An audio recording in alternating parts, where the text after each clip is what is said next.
இன்றைக்கு பிப்ரவரி 4ஆம் தேதி உலக புற்றுநோய் தினம் அனுசரிக்கப்படுகிறது. அதனுடைய உலகம் பூரா இது அனுசரிக்கப்படுகிறது. அதனுடைய நோக்கம் என்னவென்றால்,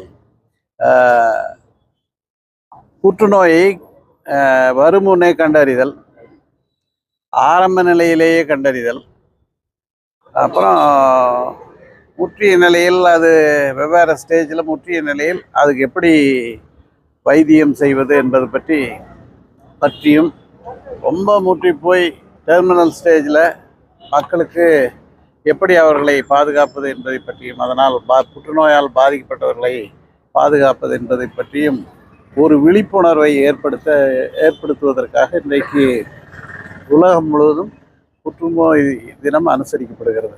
இந்தியாவில் இந்த புற்றுநோய் தினம் மிகவும் அவசியமான ஒன்றாகும். ஏனென்றால் வரும் முன்னே, அதாவது ப்ரிவென்ஷன், நிறைய புற்றுநோய்களை வராமலே தடுக்கலாம். உதாரணத்துக்கு, புகையிலை போட்டால் வாய் புற்றுநோய் வரும், புகைப்பிடித்தால் நுரையீரல் புற்றுநோய் வரும். இதை வராமலேயே தடுப்பதற்கு உண்டான விழிப்புணர்வுகளை ஏற்படுத்துவது இந்த புற்றுநோய் தினத்தின் ஒரு நோக்கம். இன்னொரு நோக்கம், ஆரம்ப நிலையிலேயே புற்றுநோய் கண்டுபிடித்தல். அதுக்கு ஸ்க்ரீனிங், இந்த மாதிரி ஆரம்ப நிலையிலேயே கண்டுபிடிச்சோம்னா, ஒரு சந்தேகப்படும்படியான நோயாளிகளை அது ஸ்க்ரீன் செய்வது, அல்லது ஜென்ரலாக எல்லாத்தையும் ஸ்க்ரீன் பண்ணுவது, அதெல்லாம் ஆரம்ப நிலையிலேயே கண்டுபிடிக்கலாம். புற்றுநோய் வந்தால் ஏதோ அதோட முடிஞ்சிச்சு, அப்படி வாழ்க்கையே முடிஞ்சுதுங்கிற தவறான கருத்து இருக்கிறது. அது தவறு. நிறைய புற்றுநோயை வராமல் தடுக்கலாம். வந்த பிறகு ஆரம்ப நிலையிலே கண்டுபிடிச்சிட்டா முழுவதும் குணப்படுத்தலாம்.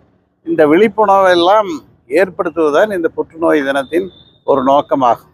இன்றைக்கு இந்தியாவில் கிட்டத்தட்ட 1,00,000 பேருக்கு 100, அதாவது 140 கோடி பேர் இருந்தால் கிட்டத்தட்ட 14,400 பேருக்கு புற்றுநோய் இருப்பதாக கண்டறியப்பட்டிருக்கிறது.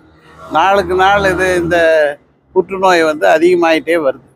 அந்த அதிகமாயிட்டே வருகிற காரணத்தால் நம்ம இதை விழிப்போடு இருந்து இந்த உயிர்கொல்லி நோயை வராமலே தடுக்க வேண்டும். வந்த பின்பு ஆரம்ப நிலையிலே கண்டுபிடித்து முழுவதும் குணப்படுத்த வேண்டும்.